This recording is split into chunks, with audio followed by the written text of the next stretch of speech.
Imagine waking up tomorrow morning and the sky is the wrong color.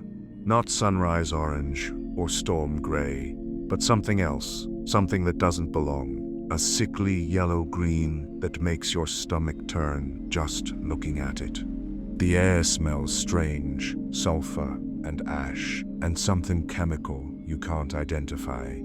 And it's quiet, too quiet. No birds, no insects, no distant traffic noise. Just an oppressive silence, pressing down on everything, like a weight you can feel in your chest. You check your phone. No signal. You turn on the TV. Static. You go outside, and your neighbors are standing in their yards, staring up at the sky, with expressions you've never seen on human faces before. Not panic, exactly. Something deeper. A primal recognition. The kind of look animals have right before an earthquake, when they know something terrible is coming, but can't explain what, or why, or how they know. And then someone points. Everyone turns, and you see it. On the horizon, moving impossibly fast, something massive, something that shouldn't be there, something that's going to hit the ground in minutes, maybe seconds. And in that moment, in that terrible crystalline moment of understanding, you realize that everything is about to change, that the world you woke up in this morning is about to end. Not metaphorically, not gradually, but catastrophically, violently, and completely. What would you do in those final seconds? Would you run? Would you hold someone? Would you look away? Or would you watch? Would you pray or curse, or laugh or cry, or just stand there, frozen, unable to process the impossibility of what's happening? You'll never have to answer that question, because you weren't there. You weren't alive during the moments when Earth came within a hair's breadth of total annihilation. When the planet that gave birth to you, that sustains you, that contains every person you've ever known and every place you've ever been, almost died. Not figuratively, not in some distant future scenario, but actually, measurably, terrifyingly close to complete extinction of complex life. It's happened before, multiple times, and each time life survived by the smallest of margins, by luck, by chance, by factors so random and improbable that if you could rewind time and play it again, we almost certainly wouldn't be here. This isn't ancient mythology or disaster movie fiction. This is geology. This is paleontology. This is the actual history of the rock beneath your feet and the atmosphere you're breathing and the thin, fragile membrane of life clinging to the surface of a planet that has repeatedly tried to kill everything on it. Tonight, we're going to walk through those moments. Not all of them. There have been too many close calls to count. But the big ones, the extinction events. The times when Earth didn't just threaten life, but came within a percentage point of sterilizing itself completely, when the dice were thrown and could have come up differently, and if they had, you wouldn't exist to hear about it. And here's what should terrify you and awe you in equal measure. It could happen again. Tomorrow, next week, 1,000 years from now. The mechanisms that nearly destroyed Earth in the past are still operational, still ticking, still capable of ending everything with no warning and no way to stop it. But let's not start at the end. Let's start at one specific day, a day that actually existed. A day when the sky really did turn the wrong color, when the air really did fill with poison, when animals really did look up with that terrible recognition of approaching death. A day 66 million years ago, when something fell from space and ended the world. The asteroid that killed the dinosaurs has a name now, Chicxulub, after the crater it left buried under the Yucatan Peninsula in Mexico. The crater is 150 kilometers across and 20 kilometers deep. To create a wound in the Earth that size, you need an asteroid roughly 10 to 15 kilometers in diameter, traveling at about 20 kilometers per second, carrying the kinetic energy of approximately 100 trillion tons of TNT. But numbers don't help. They're too big. They don't mean anything to a mind that evolved to understand the difference between one predator and 3 predators, between a handful of berries and 2 handfuls. So let me give you a comparison that might land better. The largest nuclear weapon ever detonated was the Tsar bomber, tested by the Soviet Union in 1961. It had a yield of 50 megatons of TNT. The shock wave circled the Earth 3 times. The mushroom cloud was 67 kilometers high and could be seen from 1,000 kilometers away. Windows shattered in Norway. The explosion was so powerful that the bomb's designers feared it might ignite the atmosphere. The Chicxulub impact was 2 million times more powerful than the Tsar bomber. 2 million times. It released more energy in a single instant than all the nuclear weapons ever built. Detonated simultaneously 1 million times over. Try to imagine that. You can't. Your brain literally can't process destruction on that scale. But let's try anyway, because the details matter. Because understanding what happened that day, understanding how close Earth came to losing everything, requires walking through the catastrophe, step by step, moment by moment. The asteroid entered Earth's atmosphere at an angle of about 60 degrees, coming from the northeast. It was traveling so fast that it crossed the entire atmosphere, 100 kilometers of air, in less than 5 seconds. The air in front of it didn't have time to move out of the way, so it compressed and heated to temperatures hotter than the surface of the sun. The asteroid itself began to vaporize, but it was so massive that most of it remained intact until it hit the ground. When it struck, it hit shallow water and sedimentary rock, rich in sulfur and carbon. This matters. If it had hit somewhere else, deep ocean, solid granite, anywhere without those specific materials, the extinction might not have been as severe, but it hit the worst possible spot, geologically speaking. The impact vaporized thousands of cubic kilometers of rock, ejecting it into the atmosphere, along with sulfur compounds that would become sulfuric acid. The ground didn't just shake, it liquefied.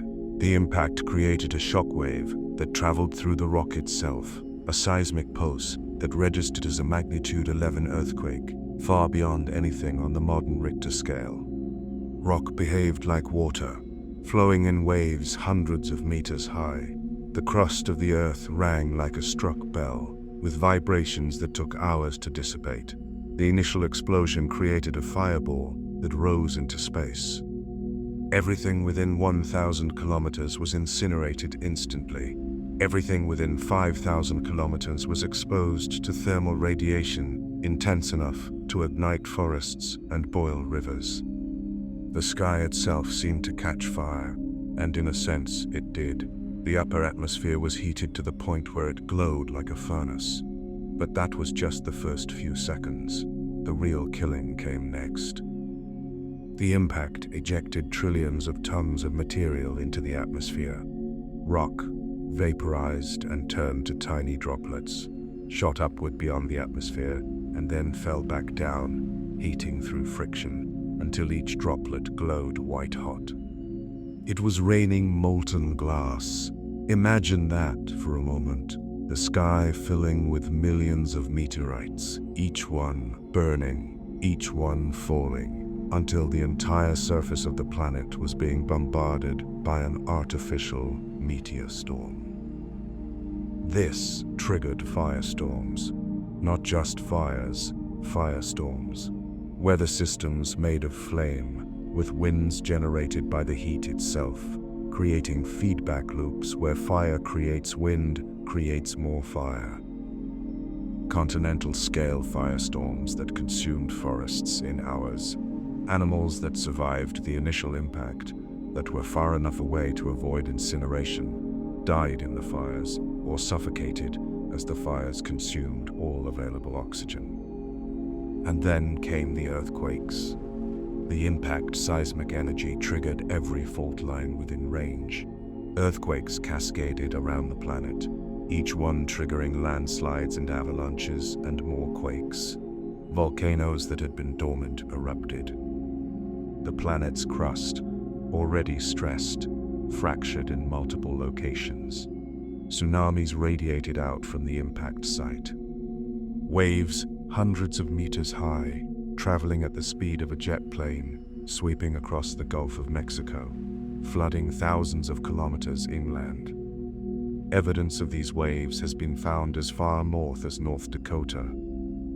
The water didn't just rise, it moved like a liquid mountain, carrying debris, mixing salt water with fresh water, destroying everything in its path and depositing a layer of sediment that we can still see in the rock record.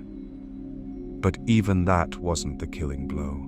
The real catastrophe took longer to develop and lasted much, much longer. The impact had injected massive amounts of material into the stratosphere: dust, ash, sulfur compounds. This material spread across the entire planet within weeks, creating a global cloud layer that blocked sunlight. The world went dark. Not night dark, but twilight dark. A permanent gloom where the sun was a dim ghost behind layers of particles.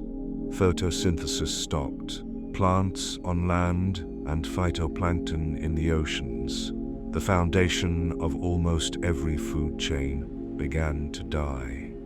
This triggered a cascade of extinctions up the food chain. Herbivores starved. Carnivores, with nothing to hunt, starved. Scavengers, with nothing to scavenge, starved. The oceans acidified from the sulfuric acid raining down, killing marine life. The temperature dropped as sunlight was blocked, an impact winter that lasted for years. 3/4 of all species on Earth went extinct. The dinosaurs, which had ruled the planet for 165 million years, were gone. Most mammals died. Most birds died. Most reptiles, amphibians, fish, gone. It wasn't just the large animals. Even insects, which usually survive extinctions well, experienced massive die-offs. For a period measured in years, Earth was a dying planet. A world where the sky was dark, the oceans were acidic, the temperature was plummeting, the food chains had collapsed, and everything was covered in a layer of ash and dust. A world where, if you could stand on the surface and look around, you would see a wasteland. Death everywhere. Silence. Stillness. The kind of scene that would make you wonder if life itself was finished. If this was the end of biology on Earth. But it wasn't. Some things survived. Small mammals that could burrow, that could survive on seeds and insects and dead plant matter. Some birds. Some reptiles that could hibernate or reduce their metabolic needs. Life in the deep ocean, around hydrothermal vents. largely unaffected, and life and death could all be detained from the sea in one part. And slowly, over decades and centuries, as the dust settled and the sun returned and plants began to grow again, life recovered. But it was close. If the impact had been slightly larger, if it had hit in a location with even more sulfur, if the firestorms had been more extensive, if more methane had been released from oceanic deposits, triggering runaway greenhouse effects, there are dozens of variables that, if they'd been slightly different, might have pushed the extinction from severe to complete. Earth came within a razor's edge of losing all complex life, of becoming a planet with nothing larger than bacteria and deep-sea organisms. A planet where 500 million years of evolutionary progress was erased. Where the future was reduced to starting over from scratch. And here's the thing that should keep you awake at night. Asteroids like Chicxulub are still out there. Thousands of them. Most are in stable orbits that don't threaten Earth. But orbits change. Gravitational interactions with Jupiter or Saturn or passing stars can nudge an asteroid into a new trajectory. And if that trajectory intersects with Earth's orbit at the wrong time, history repeats. We're watching. We have telescopes scanning the sky, catalogs of near-Earth objects, projects dedicated to planetary defense. We've even successfully tested deflecting an asteroid. The DART mission in 2022 proved we can change an asteroid's trajectory if we have enough warning. But enough warning is the key phrase. We need years or decades of notice to mount an effective defense. If an asteroid appears without warning, a long-period comet from the outer solar system, or an object whose orbit we haven't calculated yet, there might be nothing we can do except watch it approach. Earth was almost killed by an asteroid 66 million years ago. It could happen again. Tomorrow, next year, 1,000 years from now. The universe doesn't care about our survival. The mechanisms that created the Chicxulub impact are still operating. We're just lucky they haven't targeted us again. Yet. But asteroids aren't the only way Earth has almost died. There's something worse, something more insidious. Something that doesn't come from space, but from beneath our feet. Something that's happened before and is waiting to happen again. Imagine standing on ground that's trembling continuously, not from an earthquake, but from something deeper, something more fundamental. The trembling that's worse over days, over weeks. Small earthquakes turn into large ones. Cracks open in the ground, releasing gases that smell like rotten eggs and make you dizzy if you breathe too much. The water in rivers and lakes starts to bubble and steam. And then, one day, the ground itself opens up. Not a volcanic eruption in the normal sense, not a cone-shaped mountain spewing lava. Something different, something worse. A crack in the Earth's crust, hundreds of kilometers long, spewing lava not in a localized cone, but in floods, in sheets, in volumes that are difficult to comprehend. Lava covering entire regions, burying landscapes under hundreds of meters of molten rock. And it doesn't stop. It continues for thousands of years, for hundreds of thousands of years, erupting periodically, covering more and more area, releasing more and more gas. This is a supervolcano. And Earth has experienced several of them. Events so catastrophic, they make normal volcanic eruptions look like gentle hiccups. These aren't mountain-building events. These are civilization-ending, species-destroying, planet-reshaping catastrophes. that have come closer to sterilizing Earth than asteroids ever did. The worst one we know about happened 252 million years ago, at the boundary between the Permian and Triassic periods. It's called the Great Dying, and it killed approximately 96% of all marine species and 70% of terrestrial vertebrate species. Read those numbers again. 96% of ocean life, 70% of land animals. This wasn't an extinction event. This was nearly the extinction event. This was Earth saying, "I'm done with life," and coming terrifyingly close to following through.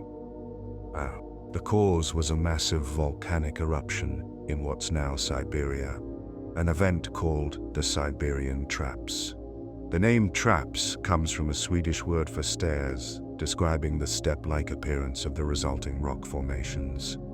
But that benign name disguises what actually happened, one of the most catastrophic events in Earth's history. The Siberian Traps erupted for somewhere between 600,000 and 1 million years. That's not a typo. Not thousands of years, hundreds of thousands of years of continuous or near-continuous volcanic activity. The eruptions released approximately 4 million cubic kilometers of lava, covering an area larger than Western Europe in some places, to depths of over 3 kilometers. But the lava wasn't the main killer. The gases were. Volcanic eruptions release gases: water vapor, carbon dioxide, sulfur dioxide, hydrogen sulfide, chlorine, fluorine. In normal eruptions, these gases are diluted by the atmosphere and rain out relatively quickly. But in an eruption of this magnitude, lasting this long, the gases accumulated. The atmosphere changed composition, and that change killed almost everything. First came the sulfur dioxide. It reacted with water in the atmosphere to create sulfuric acid, which fell as acid rain. Oceans acidified. Plants on land were burned by acidic precipitation. Soil chemistry changed, making it difficult for plants to grow. The food chain began to collapse. Then came the carbon dioxide. Massive amounts, released over hundreds of thousands of years, accumulating in the atmosphere because there weren't enough plants to absorb it through photosynthesis. The plants were dying from the acid rain and changing soil chemistry.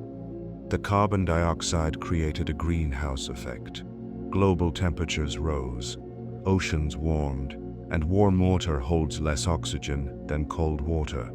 As the oceans warmed, they lost oxygen. Fish and marine organisms began to suffocate. But it gets worse.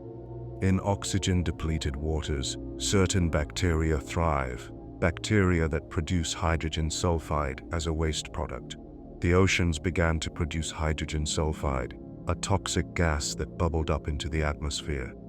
Evidence suggests that hydrogen sulfide concentrations in the atmosphere became high enough to poison terrestrial life and damage the ozone layer. Without an ozone layer, ultraviolet radiation from the sun reached the surface at much higher intensities. Plants and animals were exposed to radiation levels that caused mutations, cancers, and death. Life was being attacked from every direction simultaneously. Acid rain from above, toxic gases from the oceans, excessive heat, radiation from the sun, collapse of food chains, habitat destruction from lava flows. The extinction took approximately 60,000 years to reach its peak, but the environmental chaos lasted much longer. For over 1 million years, Earth was a planet in crisis. A planet where normal ecosystems had collapsed and been replaced by something simpler, harsher, less diverse. A planet where the rules of biology had temporarily changed, where the old ways of surviving no longer worked. Recovery took even longer, approximately 10 million years for biodiversity to return to pre-extinction levels. 10 million years. That's longer than the entire history of the genus Homo. That's a time span so vast, that if you could watch it compressed into a human lifetime, you'd see continents drift, mountains rise and erode, entire new groups of animals evolve from the survivors. But life did recover, slowly, with many false starts and secondary extinctions. But it recovered. The survivors diversified, new ecosystems formed, the Mesozoic era began, and with it, the age of dinosaurs. Life found a way, as it always has, because the alternative is nothing. Yet here's the uncomfortable truth: it almost didn't. The Great Dying came closer to ending complex life on Earth than any other event we know of. If conditions had been slightly worse, if the volcanic eruptions had lasted longer or been more intense, if the oceans had become completely anoxic, if hydrogen sulfide concentrations had risen just a bit higher, we might have crossed a threshold beyond which recovery was impossible. Imagine an Earth where nothing larger than bacteria survived, where 252 million years of evolutionary progress since the Cambrian explosion was erased, where the future held nothing but a sterile planet with dead oceans and toxic air, slowly cooling and stabilizing over millions of years, waiting for life to perhaps start again from single-celled organisms in deep-sea vents. We were that close. What? And the Siberian traps aren't unique. Earth has experienced other large igneous provinces, the Deccan traps in India, which erupted around the same time as the Chicxulub impact and may have contributed to the dinosaur extinction. The Central Atlantic magmatic province, which erupted 200 million years ago and helped trigger the end Triassic extinction. The Columbia River basalts, the Karoo-Farah province, and others, each one a massive volcanic event, each one a threat to life, some of them coinciding with major extinction events. And here's what should unsettle you. The same geological processes that created those eruptions are still active. Earth's mantle is still hot. Plumes of superheated rock are still rising toward the surface. The next supervolcano isn't a question of if, but when. Yellowstone is the example everyone knows. It's sitting on a hot spot, a plume of magma rising from deep in the Earth's mantle. It's erupted catastrophically 3 times in the past 2.1 million years, most recently 640,000 years ago. That eruption ejected 1,000 cubic kilometers of material, creating a caldera 45 by 85 kilometers across. The ashfall covered much of North America. If it erupted today, it would be the worst natural disaster in recorded history. But Yellowstone isn't the only supervolcano. Lake Toba in Indonesia erupted 74,000 years ago, ejecting 2,800 cubic kilometers of material. Some researchers believe this eruption created a volcanic winter that lasted years, causing a population bottleneck in human evolution, reducing the global human population to perhaps 10,000 individuals.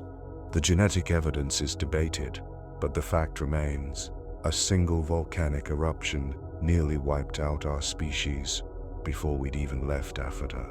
These aren't ancient history, these are ongoing threats.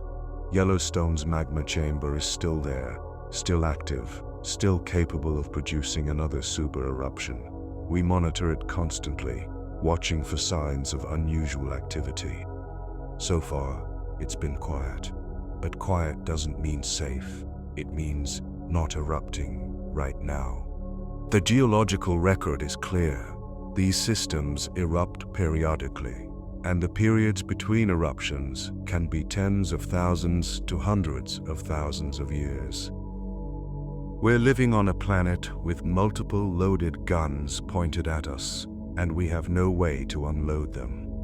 We can monitor, we can prepare for the aftermath, but we can't prevent a supervolcano from erupting. If one goes off, Yellowstone or Toba, or one of the dozen other potential supervolcanoes scattered around the globe, all we can do is try to survive the consequences. And the consequences would be civilization ending. Not species ending, probably.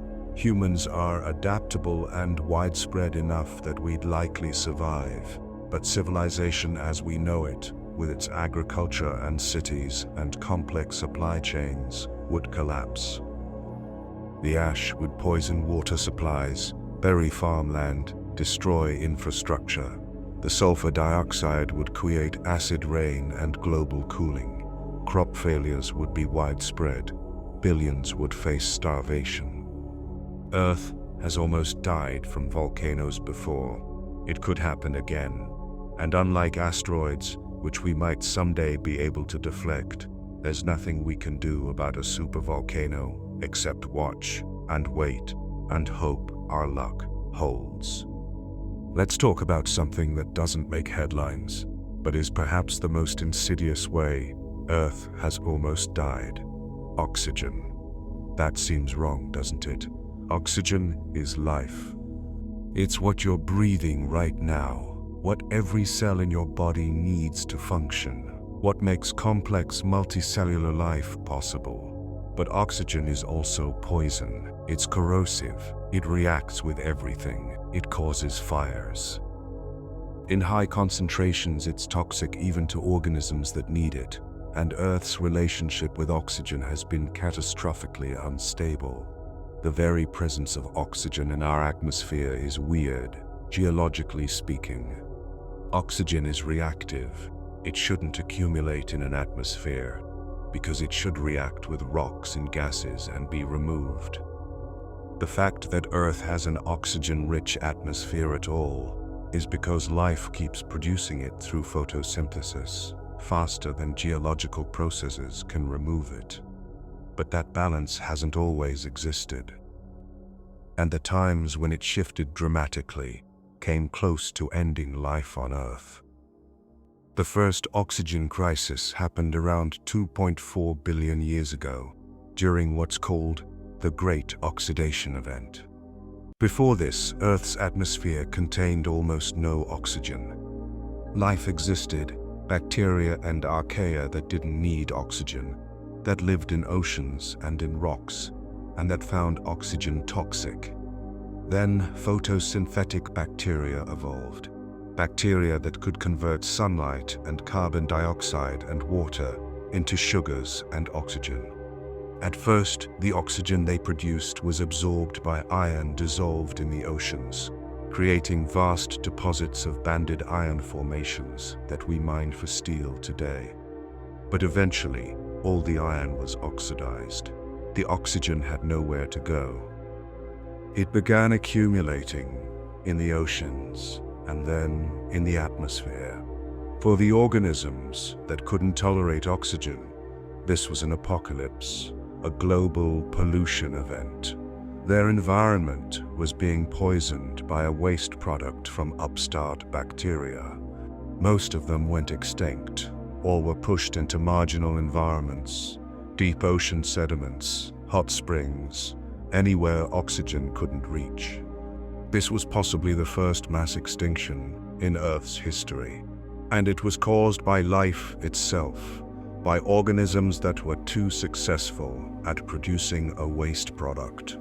But that's not the oxygen crisis I want to focus on. I want to talk about what happened much later, during the Carboniferous period, about 300 million years ago, when oxygen concentrations went too high. During the Carboniferous, vast swamp forests covered much of Earth's land surface. These forests were incredibly productive, pulling carbon dioxide out of the atmosphere and locking it away in plant matter. But the organisms that decompose dead plant matter, fungi and bacteria, hadn't fully evolved the ability to break down lignin, the structural component of wood. So when trees died, They didn't decompose. They just piled up, eventually forming the coal deposits we mine today. With carbon being locked away and not released back into the atmosphere, carbon dioxide levels dropped. But photosynthesis was still producing oxygen. With less carbon dioxide to balance it, oxygen concentrations rose. At their peak, they reached approximately 35% of the atmosphere, compared to 21% today. That might not sound like a big difference, but it had dramatic effects. Fire became more common and more intense. Forests could burn with explosive intensity, creating firestorms that spread faster and burned hotter than anything we see today. Some researchers believe the increased oxygen is why we find charcoal from this period so commonly. The world was burning regularly. But, more critically, the high oxygen concentrations allowed arthropods, insects, spiders, centipedes to grow to enormous sizes. Dragonflies with wingspans of 70 centimeters, millipedes 3 meters long. The size limit for arthropods is determined partly by how efficiently they can get oxygen to their tissues, and with more oxygen available, they could grow larger. So far, this doesn't sound like a near-death experience for Earth. High oxygen, giant insects, lots of fires, weird but not catastrophic. The problem came when oxygen levels dropped again. At the end of the Carboniferous and into the Permian period, the climate changed. The swamp forests that had been locking away carbon died back. Decomposition caught up. Fungi evolved better ways to break down lignin. Carbon began returning to the atmosphere. Carbon dioxide levels rose, oxygen levels dropped. And the ecosystems that had adapted to high oxygen couldn't cope. The giant arthropods, which depended on high oxygen concentrations, declined. But more significantly, the rapid change in atmospheric chemistry, combined with other factors, including glaciation and volcanic activity, contributed to extinction events at the Carboniferous Permian boundary and later the Permian-Triassic boundary we discussed earlier. The point is this: Earth's atmospheric chemistry is not stable. It's a dynamic system maintained by the activity of life and geological processes. And when those processes change, the atmosphere changes. And life, adapted to current conditions, can find itself unable to survive in the new conditions. We're doing something similar right now. We're changing atmospheric chemistry by burning fossil fuels, those same Carboniferous coal deposits that formed when carbon was locked away. We're releasing that carbon back into the atmosphere as carbon dioxide, faster than natural processes can absorb it. We're conducting an uncontrolled experiment on Earth's climate system, and we don't know exactly how it will respond. I'm not here to preach about climate change, but I am here to point out that Earth's atmosphere has been catastrophically unstable before, that changes in atmospheric chemistry have contributed to mass extinctions, that the thin layer of gas surrounding our planet is not a stable, unchanging feature, but a dynamic, sometimes violent system that can shift in ways that make the planet uninhabitable for existing life. Earth almost died because oxygen levels changed. It could happen again, through natural processes or through our own actions. The atmosphere that seems so permanent, so reliable, is actually balanced on a knife's edge, maintained by processes we're only beginning to understand. There's another way Earth almost died that we haven't talked about yet. One that sounds like science fiction, but is geological fact. One that involves ice. We think of ice ages as cold periods when glaciers advance and sea levels drop, but life continues. woolly mammoths and saber-toothed cats, and early humans surviving in the cold. This is accurate for recent ice ages. The last one ended only 11,700 years ago, and humans lived through it. But there were ice ages that were different. Ice ages that didn't just cover parts of the continents with glaciers, but covered everything. Ice ages where glaciers extended from the poles to the equator, where the entire planet froze, where oceans were covered with ice kilometers thick. These are called snowball Earth events, and they came closer to ending all complex life than almost anything else in Earth's history. The most severe snowball Earth events occurred during the Cryogenian period, between 720 and 635 million years ago. During these events, temperatures dropped so low that ice covered the entire planet from pole to equator. The oceans froze, the land was buried under ice sheets. Earth became a giant frozen bowl, reflecting away most of the sun's energy, unable to warm itself. How does a planet freeze completely? It's a runaway process. Ice reflects sunlight, it has a high albedo, water absorbs sunlight. When ice forms at the poles and starts expanding, it reflects more sunlight, which causes cooling, which reflects more sunlight, and so on. Under certain conditions, this feedback loop doesn't stop at the mid-latitudes. It keeps going until the entire planet is frozen.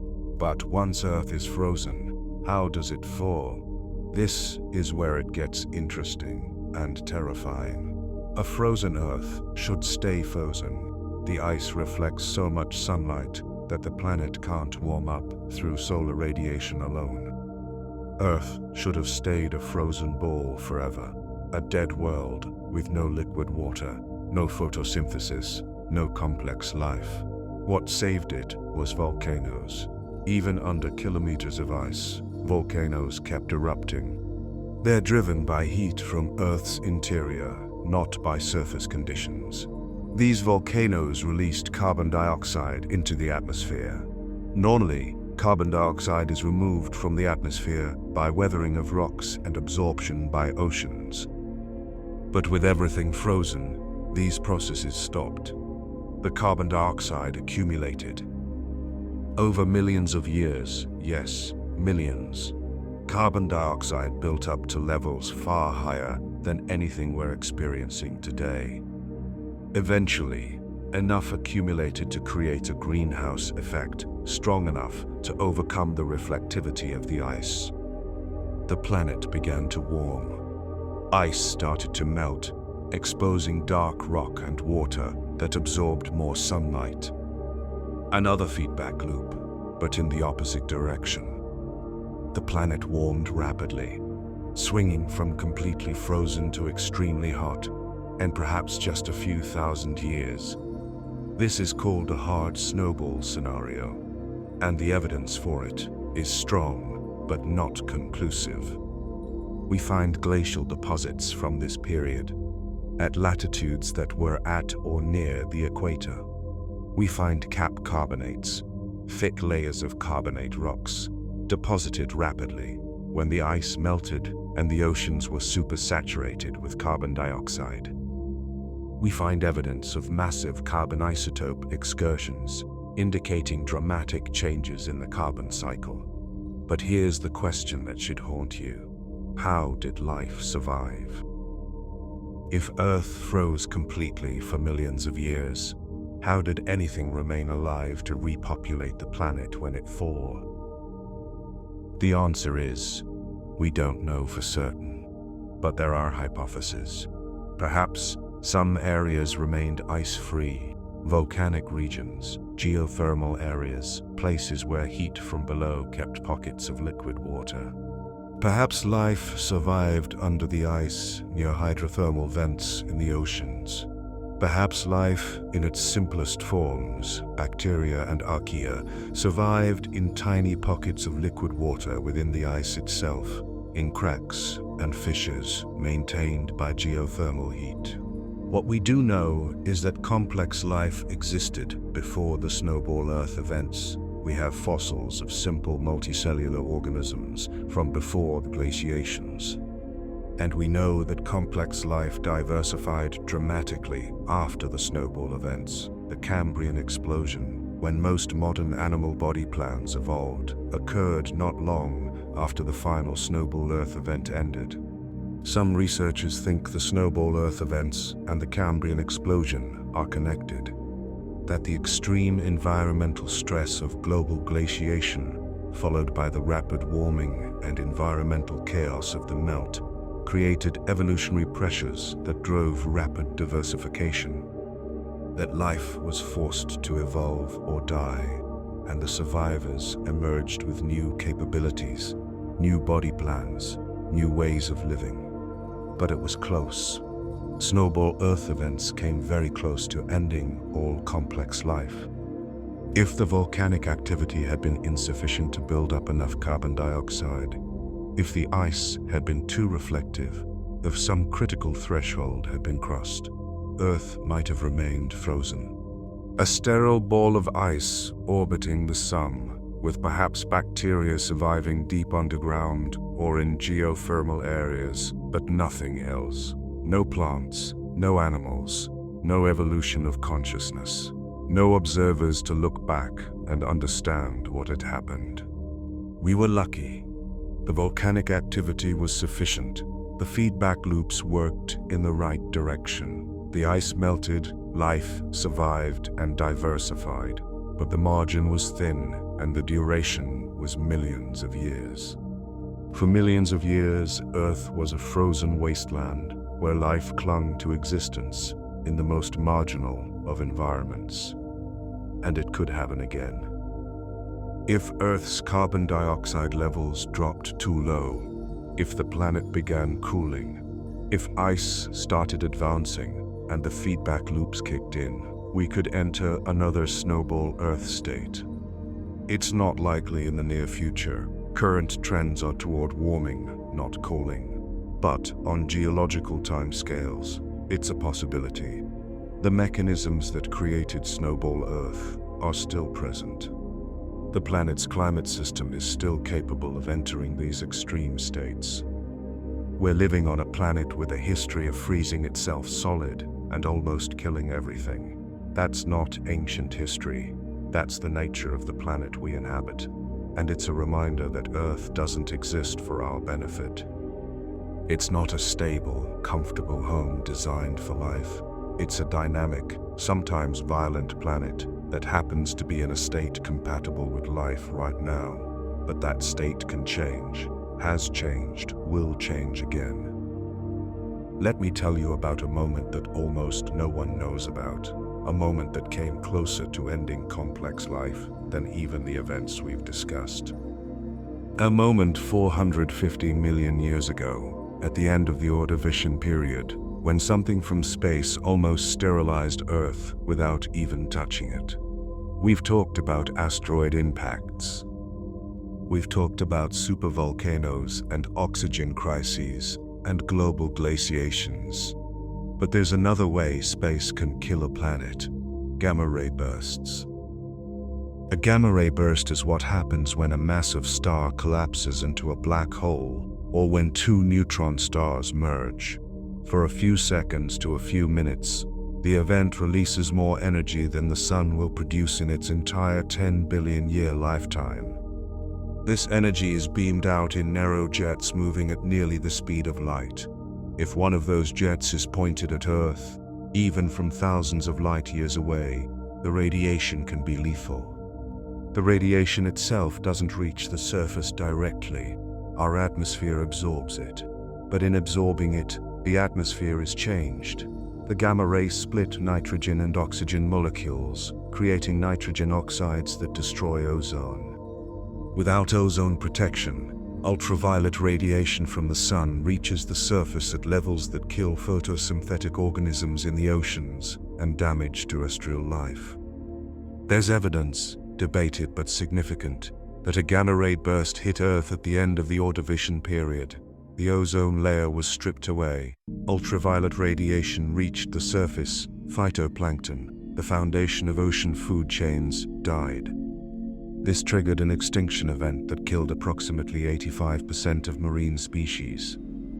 The extinction happened in 2 pulses, which fits with the pattern you'd expect from ozone depletion: an initial die-off from radiation exposure, followed by a second die-off as food chains collapsed. We can't prove this definitively.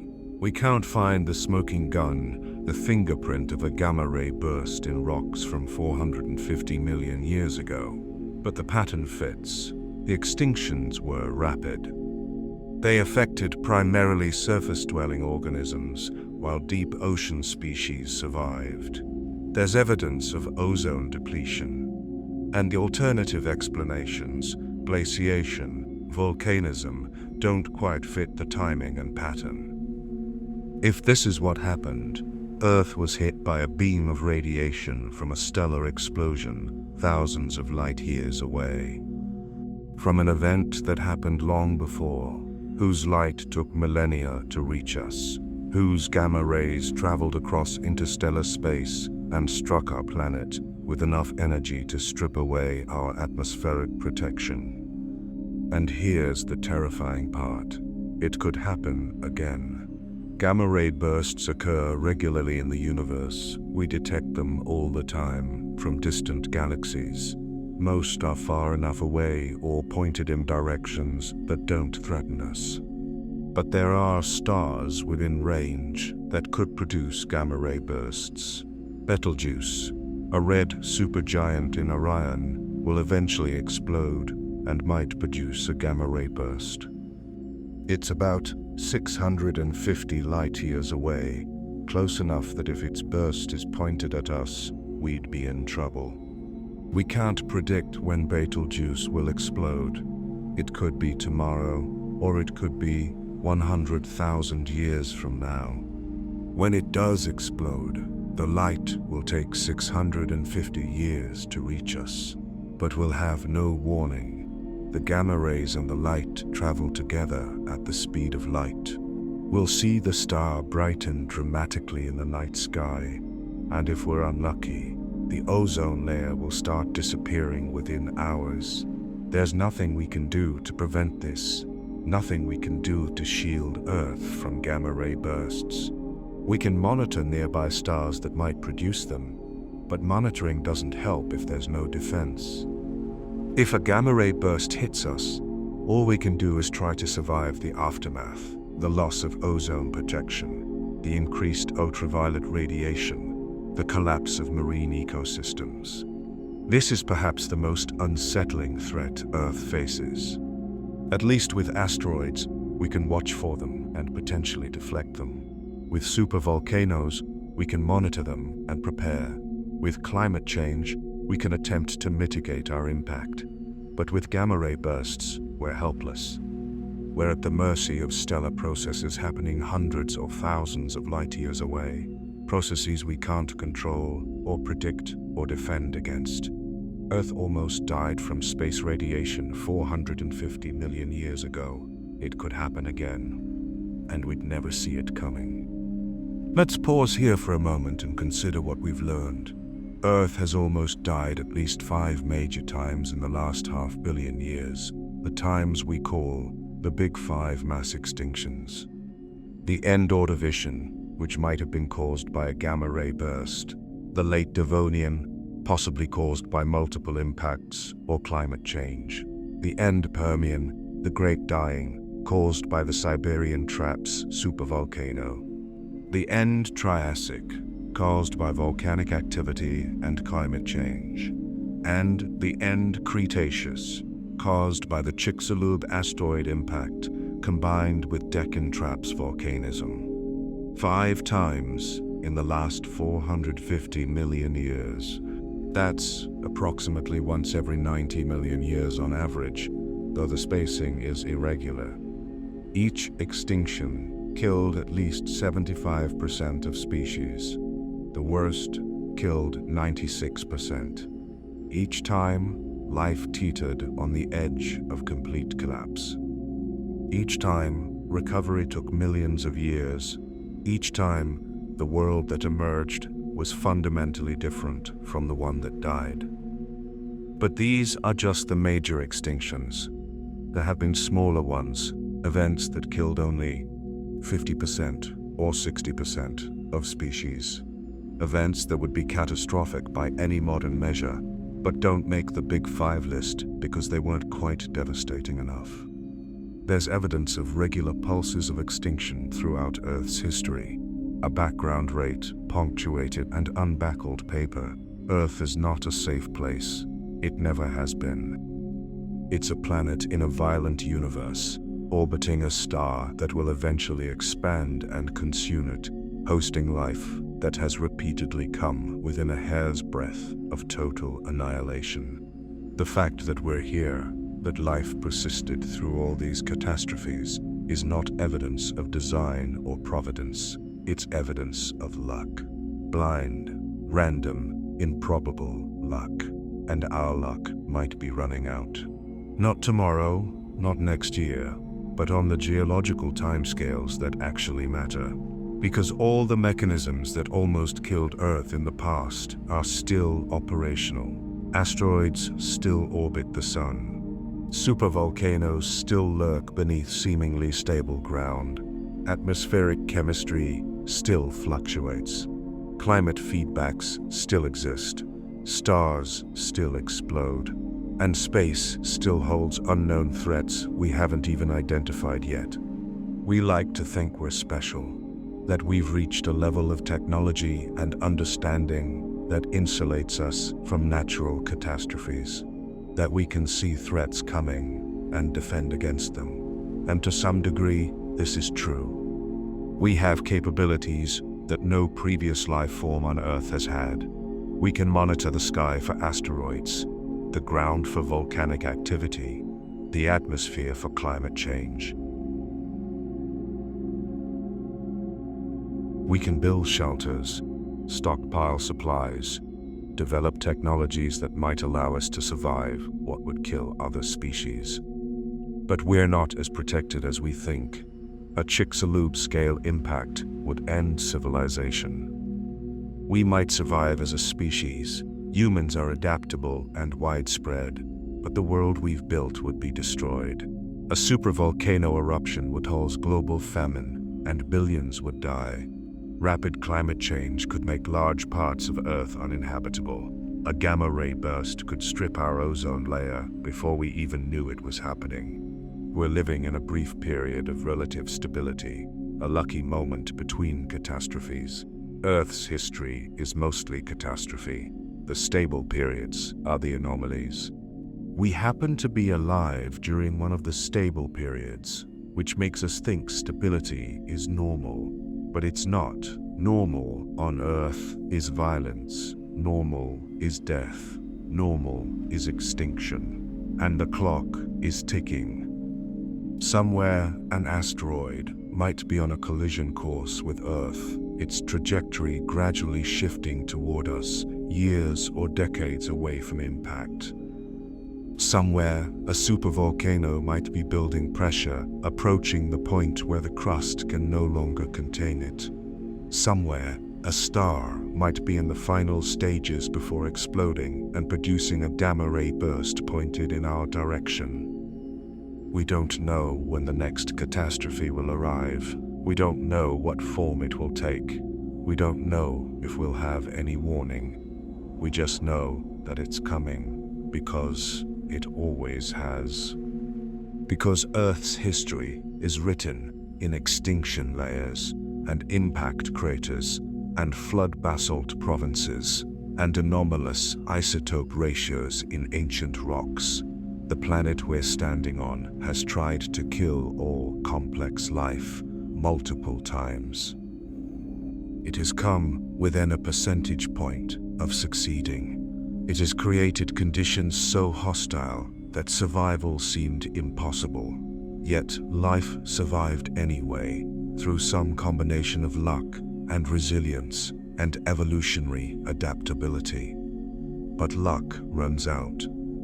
Eventually, probably, Earth will experience a catastrophe from which complex life cannot recover. An impact large enough, or a volcanic eruption severe enough, or a climate shift extreme enough that the last complex organisms die and Earth becomes a bacterial world again. A world waiting for the next evolutionary experiment, for the next billion years of slow diversification, for the next emergence of consciousness to look back and wonder about the past. Or maybe that catastrophe will be prevented. Maybe we'll develop the capability to deflect asteroids, to monitor and potentially prevent supervolcano eruptions, to shield Earth from stellar radiation, to stabilize our climate. Maybe we'll spread beyond Earth, establishing backup populations on other worlds, ensuring that no single catastrophe can end humanity. Maybe we'll persist for millions of years, outlasting the natural catastrophes, becoming a multi-planetary species that views Earth as just one home among many. But right now, we're still here, still on this planet, still vulnerable. Still living through borrowed time between disasters, still hoping our luck holds just a little bit longer. There's one more threat we need to discuss, one that's different from everything we've talked about so far, because it's not geological or astronomical. It's biological, and it's already happened, though not in a way that threatened to end all life. But it could have, and it might happen again. Life doesn't just suffer from external catastrophes. Sometimes, life is the catastrophe. We already discussed how the Great Oxidation Event was caused by bacteria producing too much oxygen, poisoning the existing biosphere. That took millions of years and affected primarily single-celled organisms. There's a faster, more dramatic way life can threaten itself: runaway reproduction. Consider what happens when an organism evolves that has no natural predators and can reproduce exponentially. In the oceans, this happens regularly on small scales: algal blooms. When conditions are right and algae reproduce so rapidly they cover vast areas, depleting oxygen and releasing toxins, creating dead zones where nothing else can survive. Now imagine if something like that happened globally and persistently. An organism that could thrive in all oceans, that produced toxins or consumed resources so effectively that it choked out all other marine life. The oceans would become dead zones, the marine food chains would collapse, and the planet would lose one of its major carbon sinks and oxygen producers. This hasn't happened, at least not in a way that left clear evidence in the geological record.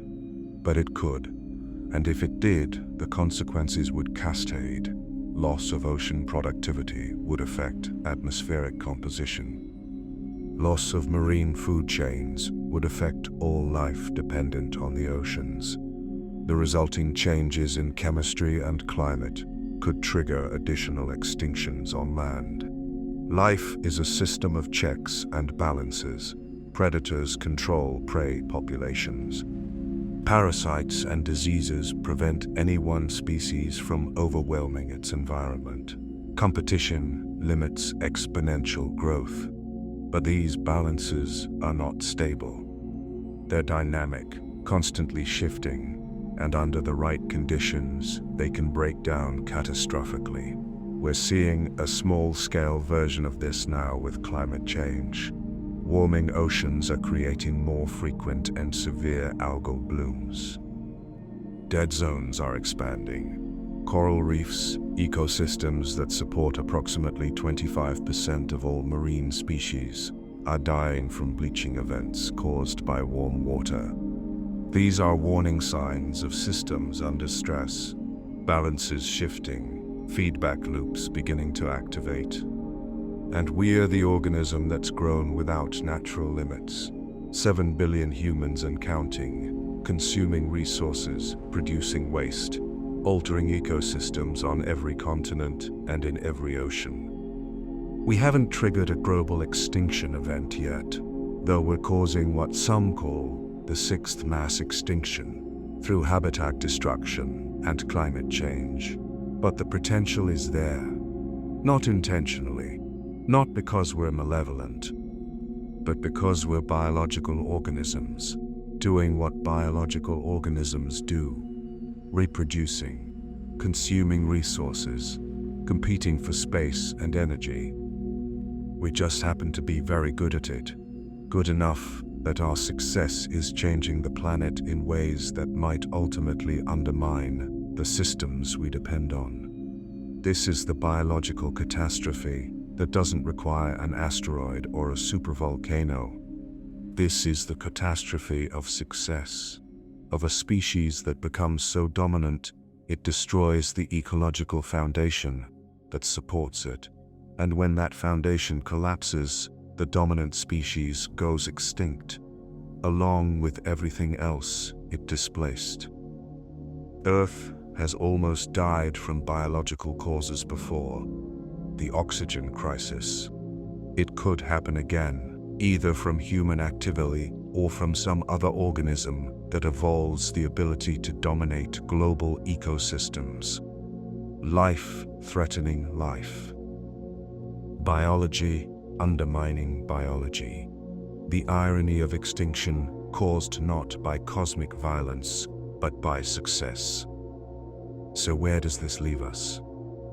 Standing on a planet with a history of catastrophic violence, a planet that has repeatedly tried to kill everything living on it and come terrifyingly close to succeeding.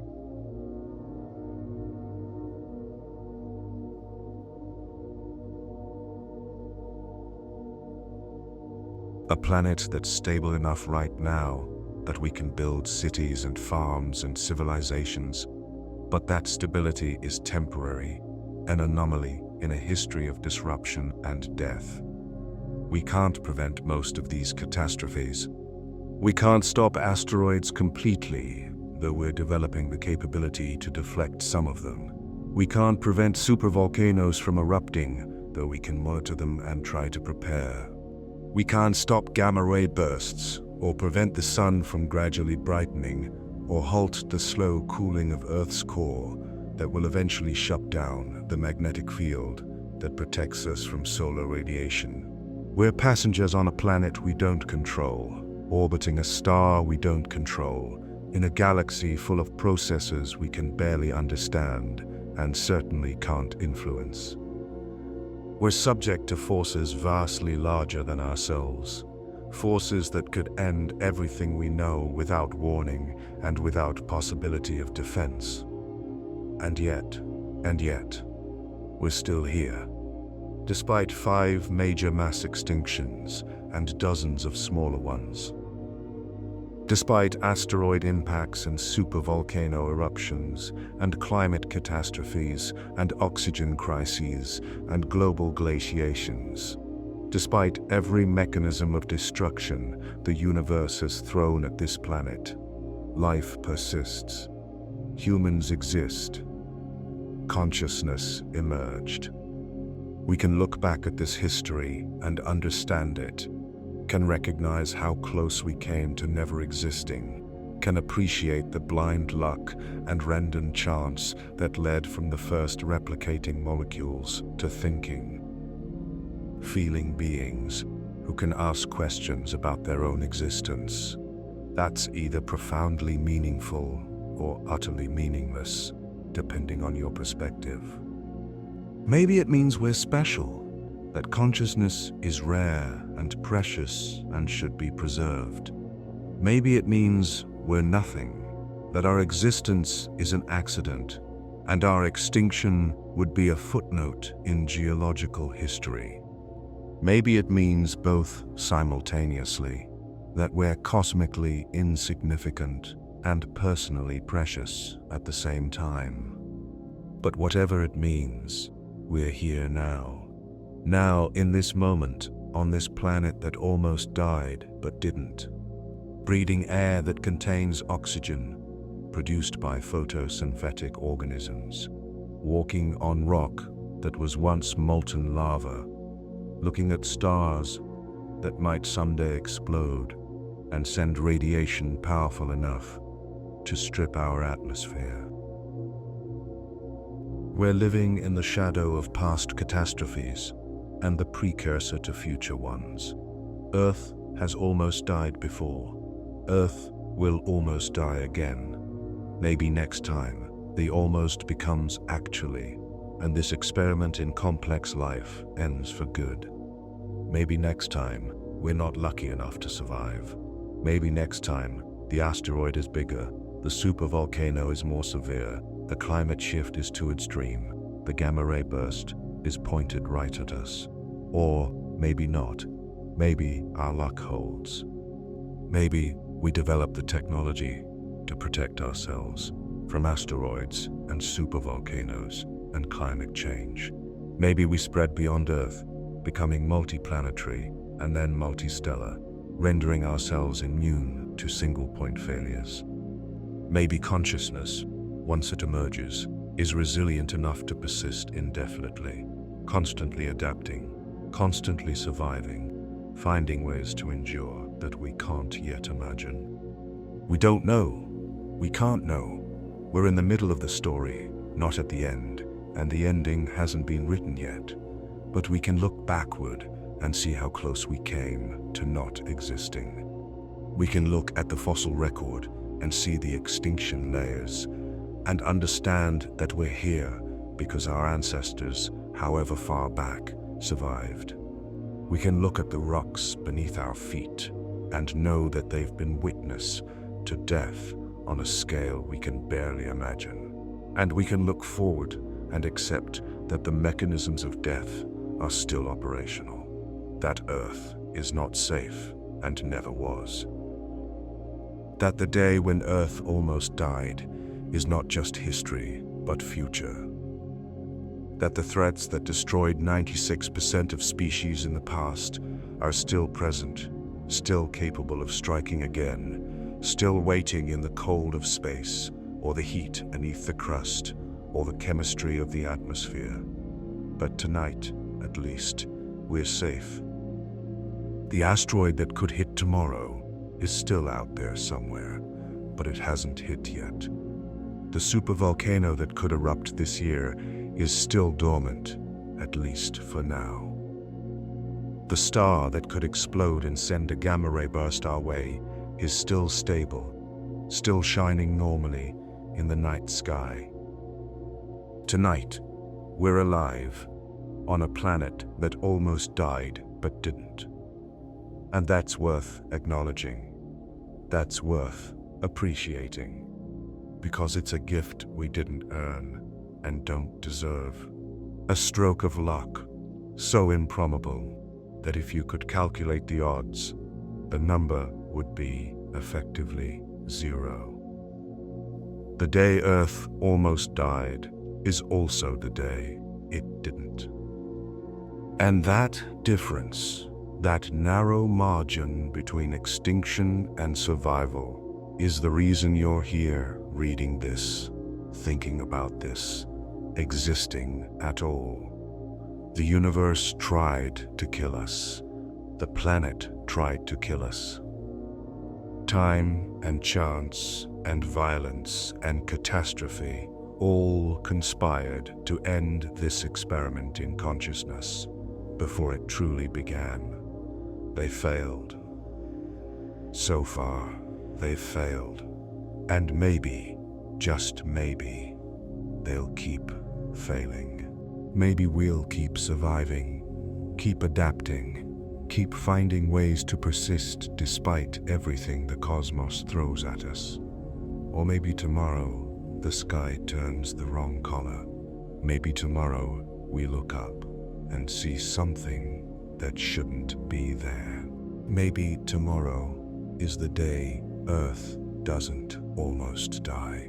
Maybe tomorrow is the day it actually does. We won't know until it happens.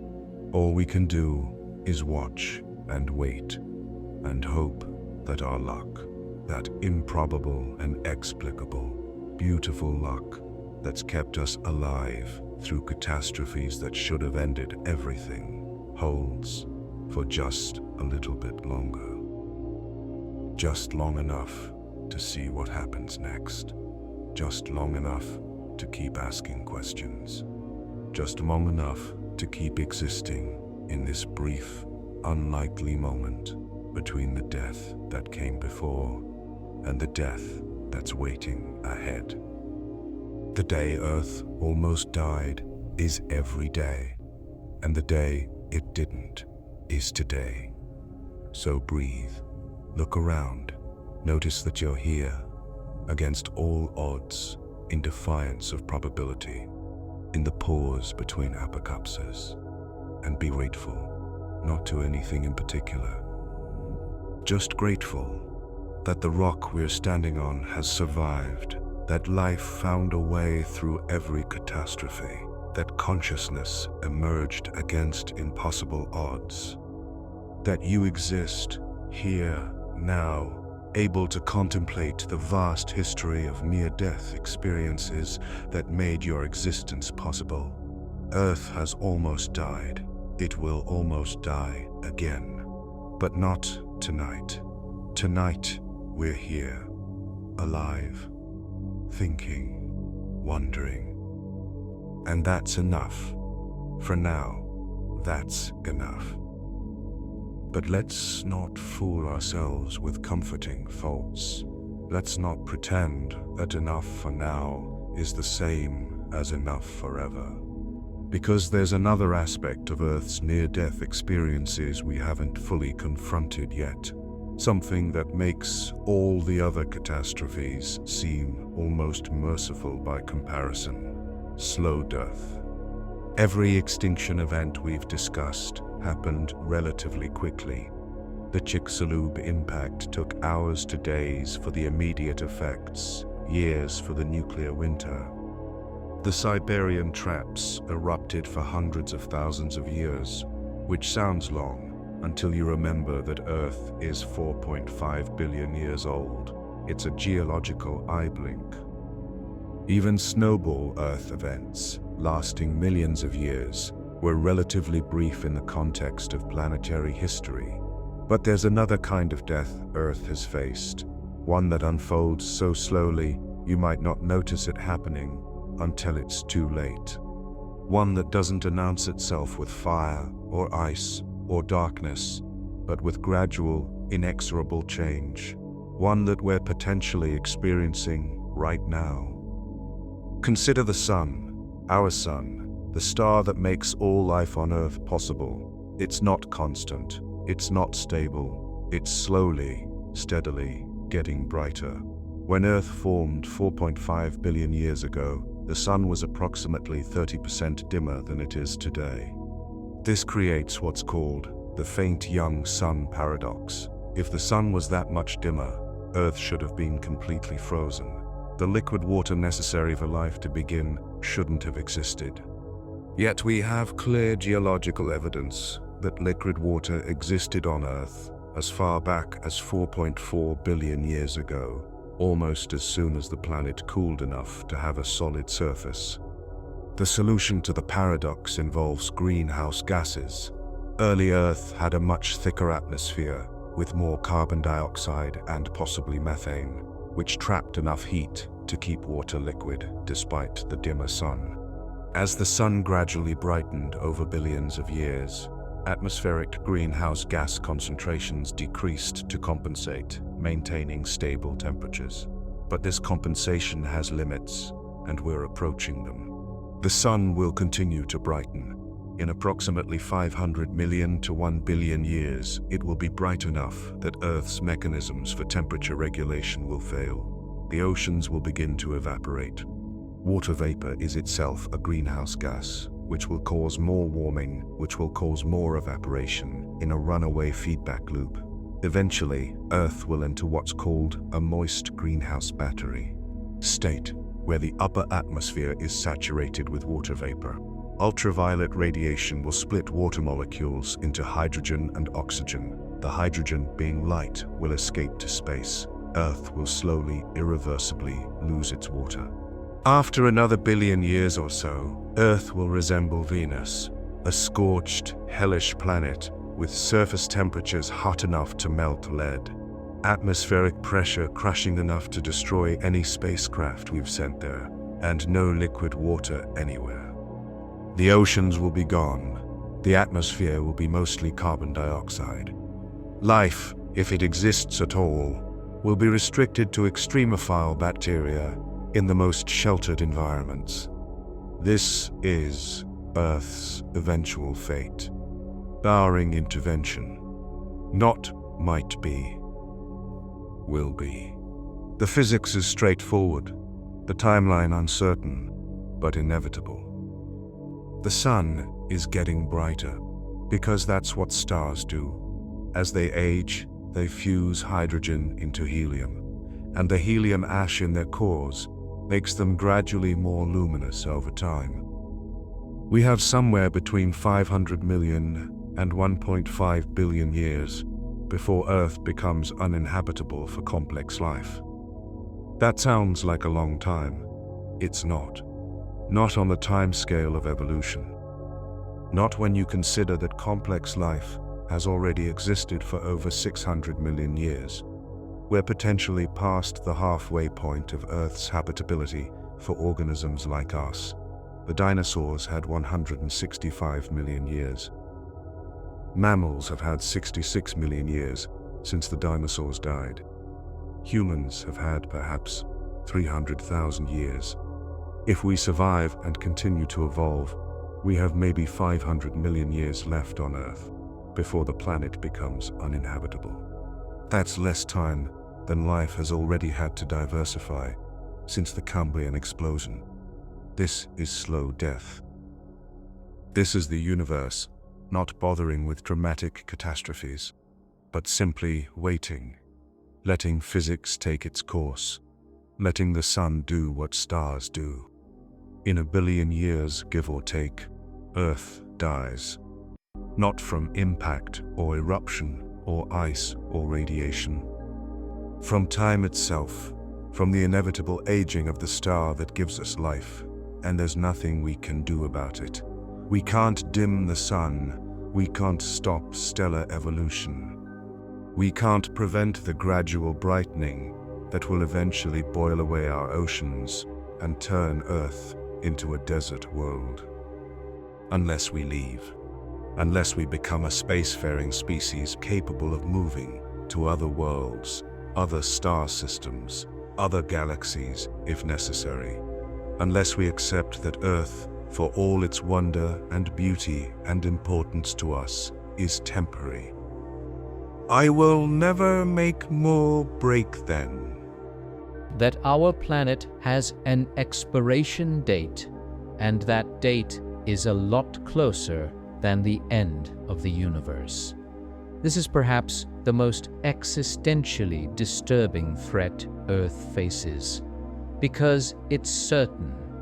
Asteroids might miss us, supervolcanoes might not erupt, climate feedbacks might stabilize, gamma ray bursts might not be pointed at us, but the sun will brighten, Earth will heat up, the oceans will evaporate, life will end, unless we do something about it.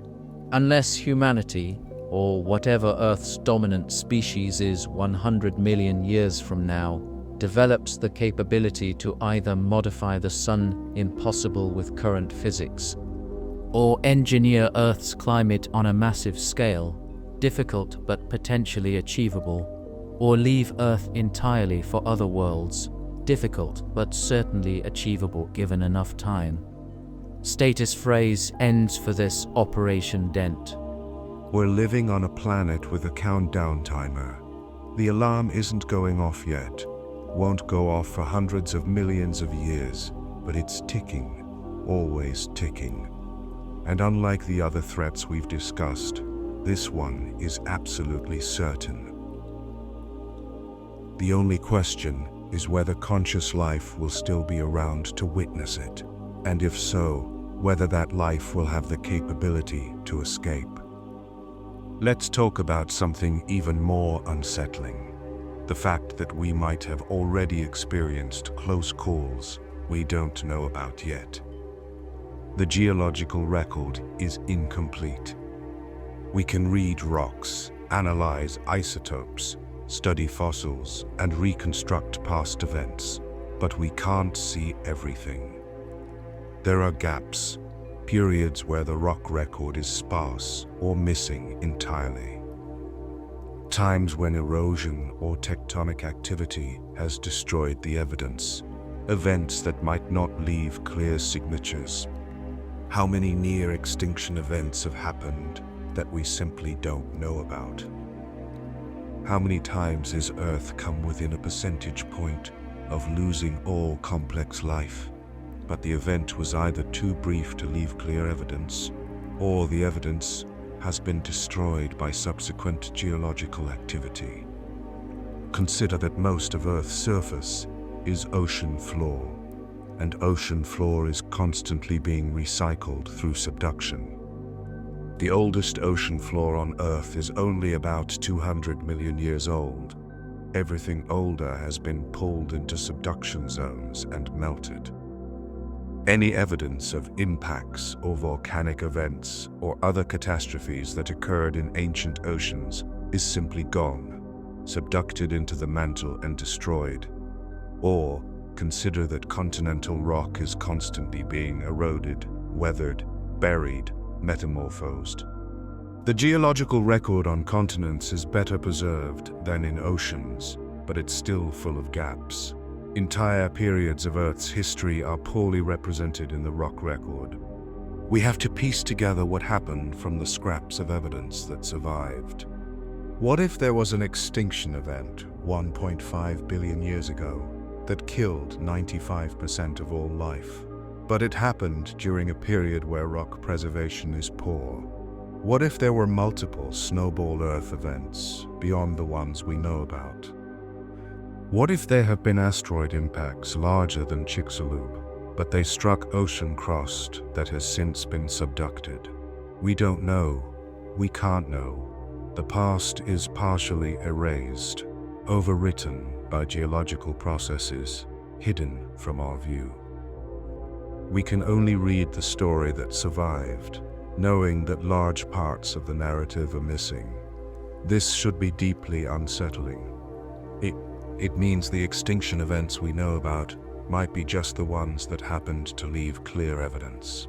It means we might be dramatically underestimating how often life on Earth has come close to total annihilation. And it means that our sense of how safe Earth is might be completely wrong.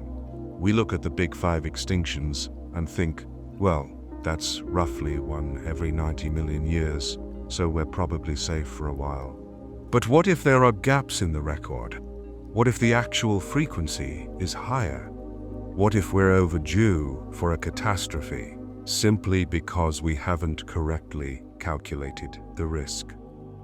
The uncertainty is the worst part.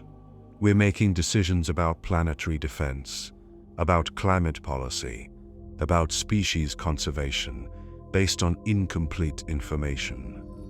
We're trying to protect ourselves from threats we can identify, not knowing what threats we're missing. There could be geological processes we don't understand that periodically threaten Earth. There could be astronomical events that occur more frequently than we think. There could be biological tipping points we haven't identified. We're operating with partial knowledge, making our best guesses, hoping we're not missing something critical. And history suggests we probably are missing something, because we always are. Every generation thinks it understands the major threats. Every generation looks back and realizes the previous generation missed something important. Why should we be different? What makes us think we've identified all the ways Earth can almost die? The honest answer is, we haven't. We've identified the obvious ones: asteroids, volcanoes, climate change. We've found the ones that left clear evidence in the geological record. But there are certainly threats we haven't thought of, mechanisms of extinction we haven't discovered, catastrophes waiting in our blind spots. Earth has almost died in ways we know about. It has almost certainly died in ways we don't know about. And it will almost certainly almost die in ways we can't predict. That's not pessimism. That's just acknowledging the limits of our knowledge and the vastness of what we don't know. It's accepting that the universe is stranger and more dangerous than we imagine, and that our ignorance might be the greatest threat of all. But there's another aspect to this story that we need to confront: the psychological weight of living on a condemned planet. Because once you understand Earth's history, once you truly internalize how many times this planet has almost died, and how many ways it could die in the future, it changes you. It changes how you see the world. It changes what seems important. You're standing on ground that has witnessed apocalypses. You're breathing air that has been poisoned. You're looking at a sky that has burned, that has frozen, that has been stripped of its protective layer. You're part of ecosystems that have collapsed and recovered multiple times. You're descended from organisms that survived mass extinctions through sheer luck. Every tree you see comes from a lineage that survived the end Cretaceous extinction. Every bird is descended from the few species of dinosaurs that made it through the Chicxulub impact. Every mammal, every fish, every insect, all of them have ancestors that survived at least one, and usually several, mass extinctions. You're the product of survivors. Your genes carry the legacy of organisms that lived through catastrophes that killed most of their relatives. Deep in your DNA is the echo of mass death, the memory of ancestors clinging to life during planetary disasters. And you're living during what will eventually be classified as another extinction event, the Holocene extinction, sometimes called the sixth mass extinction, is happening right now. Species are disappearing at rates hundreds or thousands of times higher than the background extinction rate. Habitats are being destroyed. Climate is changing. Ocean chemistry is shifting. We're causing an extinction event through our own actions, repeating, in a sense, what photosynthetic bacteria did 2.4 billion years ago when they poisoned the atmosphere with oxygen. The difference is that we know what we're doing. We can see the consequences. We understand the mechanisms. We have the capacity to choose differently, to change course, to reduce our impact. But we're not doing it. Not fast enough. Not comprehensively enough. Future geologists, if they exist, will see our era in the rock record. They'll find a layer marking the Anthropocene, the age of humans. They'll see evidence of rapid climate change, ocean acidification, the spread of plastic and concrete, and radioactive isotopes from nuclear tests. They'll see a sharp decline in biodiversity, a pulse of extinctions concentrated in a geological instant. They might wonder if this was when Earth almost died again. They might debate whether the Holocene extinction was on the scale of the Big Five, or whether it was a lesser event, a near miss that life recovered from relatively quickly. They might try to understand what caused it, piecing together evidence from sediment layers and ice cores and the fossil record, and they'll realize, if they're perceptive, that this extinction event was different from all the others, because this one was caused by a species that understood what it was doing. This one was preventable. This one happened not because of cosmic bad luck or geological catastrophe, but because of choices made by conscious beings who had the knowledge to do better, but didn't. How do you live with that knowledge? How do you get up in the morning and go about your life knowing that you're part of an extinction event? That the comfortable world you inhabit is built on the destruction of ecosystems and the elimination of species. That future generations might look back on our era with the same horror we feel when learning about past mass extinctions. Some people respond with despair. They see the scale of the problem, the resistance to change, the momentum of systems already in motion, and they conclude that catastrophe is inevitable, that we're heading for a cliff and can't stop in time, that Earth is doomed, if not to total extinction, then at least to a severe reduction in biodiversity and habitability. It's psychologically easier to pretend the threat doesn't exist than to confront it and feel helpless. Some people respond with action. They dedicate themselves to conservation, to climate activism, to protecting species and habitats. They fight because giving up is not an option, because even if the odds are against success, trying is better than accepting defeat. And some people respond with acceptance, tinged with hope. They but also accept that Earth's story includes catastrophe, that mass extinctions have happened before and life recovered, that the planet itself will survive, even if individual species don't, that the long arc of geological time bends toward resilience, not annihilation. None of these responses is wrong. They're all valid ways of coping with the existential weight of living during a mass extinction on a planet with a history of near-death experiences. The weight is real, the threat is real, and how you carry that weight is a personal choice. But here's what you can't do. You can't unknow it. Once you understand that Earth has almost died multiple times, that it's currently experiencing another extinction event, that your existence is a statistical improbability built on the survival of countless ancestors through multiple catastrophes, you can't go back to innocence. You can't pretend the world is stable and safe and permanent. You have to live with the knowledge. You have to integrate it into your worldview. You have to find a way to function despite understanding that everything could end without warning, that the planet you depend on is more fragile than it appears, that your time here is borrowed and temporary and conditional on factors beyond your control. This is the psychological cost of understanding Earth's history. This is what it means to truly comprehend how many times this planet has almost died. It's heavy, it's uncomfortable, it makes you see the world differently, but it also makes you appreciate what we have.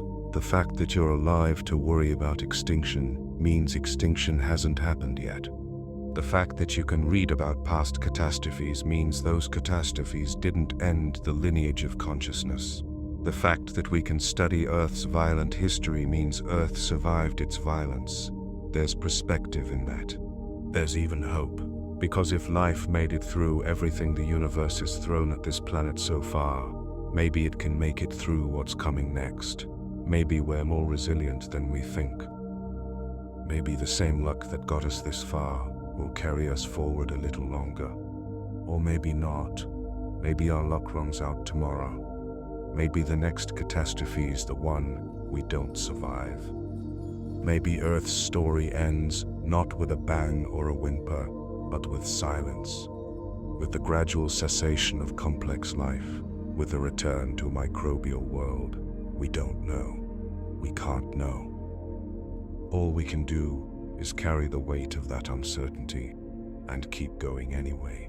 Let's talk about timescales again, because I don't think we've fully grasped how disturbing they are.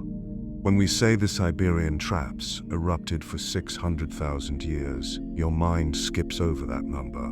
600,000 years. It's not comprehensible. It's not something you can hold in your head and understand physically. So let's try this. If those eruptions started today, they would continue until the year 626 AD. They would span more than 20 times the length of recorded human history. They would continue through the rise and fall of civilizations we haven't imagined yet, through technological revolutions we can't predict, through cultural changes we can't foresee. Generation after generation after generation would be born into a world where the ground periodically split open and poured out lava, where the sky was perpetually hazy with volcanic gases, where the climate was unstable and getting worse.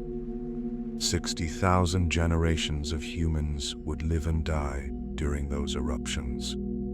If we assume 25 years per generation, people separated by 30,000 generations, people so distantly related that they'd share almost no recent ancestry, would both experience the same ongoing catastrophe. The eruptions would seem eternal, a permanent feature of reality, rather than a temporary, in geological terms, event. Now imagine trying to maintain civilization through that, trying to keep agriculture functioning when the climate is fluctuating, when acid rain periodically destroys crops, when new lava flows bury farmland without warning. Trying to preserve knowledge when life expectancy is shortened by respiratory diseases from volcanic gases, when resources are constantly stretched thin, when each generation is focused on survival rather than advancement. Would science survive? Would technology, would literature, art, philosophy, or would they be luxuries we couldn't afford during centuries of environmental catastrophe? Knowledge gradually lost as survival became more pressing than preservation. The Roman Empire lasted about 500 years in the West, 1,500 years in the East. The Siberian traps erupted for 600,000 years. You could fit more than 1,000 Roman empires end to end in that time span. The entirety of human civilization, from the first cities to the present day, is about 10,000 years. The Siberian traps erupted 60 times longer than all of human civilization has existed. And during that entire time, life on Earth was dying. Species were going extinct. Ecosystems were collapsing. The planet was transitioning from a biodiverse world with complex food chains to a simplified, stressed world where most niches were empty and most species were gone. That's the time scale of geological catastrophe, not hours or days or even years. Thousands of years, hundreds of thousands of years, durations so long that they lose meaning, that become abstract numbers rather than comprehensible spans of time. And the recovery, 10 million years to return to pre-extinction biodiversity levels. 10 million years. If that recovery started today, it would finish in the year 10,000,2026 AD. Modern humans, Homo sapiens, have existed for roughly 300,000 years. The recovery from the Great Dying took 33 times longer than our species has existed. 33 times. Let that sink in. If you could watch the recovery happen, compressed into a human lifetime of 80 years, the first 2 years and 5 months would be the entirety of human history. The remaining 77 years and 7 months would be Earth slowly, painstakingly rebuilding what was lost. This is what Earth almost died means on a time scale that actually matters. Not a brief catastrophe followed by rapid recovery, but catastrophe measured in hundreds of thousands of years, and recovery measured in millions. durations so long that they make human concerns seem absurd, that put our entire species into perspective as a brief flicker in Earth's story. We worry about whether our civilization will last another 100 years, whether our species will survive another 1,000. Earth has experienced catastrophes that lasted longer than our species has existed, and recoveries that would take 30 times longer than the age of our species to complete. The universe operates on timescales that make us irrelevant. Our entire existence, every human who has ever lived, every thought anyone has ever had, every city ever built, every book ever written, every discovery ever made, all of it fits into a rounding error in geological time. All of human history could be erased by a catastrophe tomorrow, and 100 million years from now, there might be no trace that we ever existed. No fossils, no artifacts, no evidence whatsoever that this planet was ever inhabited by a species that built cities and wrote books and wondered about its place in the universe. That's not meant to be depressing. Well, it is depressing, but it's also just reality. We're thinking organisms on a planet that doesn't care about thinking, in a universe that doesn't notice us. We're important to ourselves, and that's valid, but in the context of geological time and astronomical space, we're dust. Conscious dust, perhaps. Dust that can wonder about itself, but still dust. And Earth will continue long after we're gone. The planet doesn't need us. It existed for 4.5 billion years before we showed up, and it will likely exist for another 5 billion years after we're gone. Life will continue, evolving in directions we can't predict, filling niches we can't imagine. Or maybe it won't. Maybe the next mass extinction will be the final one, the one that ends complex life for good. But even then, Earth will persist. A dead planet, perhaps, but still orbiting the sun, still subject to physical laws, still existing in its own way. We're temporary, our species is temporary, our civilization is temporary. Our individual lives are barely long enough to register on any meaningful timescale. We're mayflies on a geological clock, insects that live for a day and think it's forever. But we're mayflies that can understand we're mayflies. We're temporary beings that can comprehend our own temporariness. We're dust that knows it's dust. And there's something profound in that, something that transcends the depressing reality of our insignificance. We can look at Earth's history and understand it. We can read the rocks and reconstruct mass extinctions and calculate the energy of asteroid impacts and model climate feedbacks. We can know, in a way that no other species on Earth has ever known, how close life has come to ending and how fragile our existence really is. That knowledge doesn't make us less temporary. It doesn't grant us immunity from extinction, but it does give us something unique, perspective. The ability to see ourselves in context, to understand our place in the vast story of this planet, to recognize both our insignificance and our significance simultaneously. We're insignificant in geological time. We're significant in the present moment. Both things are true, and learning to hold both truths at once, to accept our ultimate irrelevance while still finding meaning in our brief existence, might be the most important thing conscious beings can do. There's another layer to this that we need to examine, the randomness of survival. When we talk about mass extinctions, we often imply that the species that survived were somehow better adapted, more resilient, more fit in the Darwinian sense. But that's not quite accurate. In many cases, survival was simply luck. When the Chicxulub asteroid hit, It didn't carefully select which species deserved to survive based on their evolutionary merits. It killed indiscriminately. Dinosaurs that had ruled the planet for 165 million years died.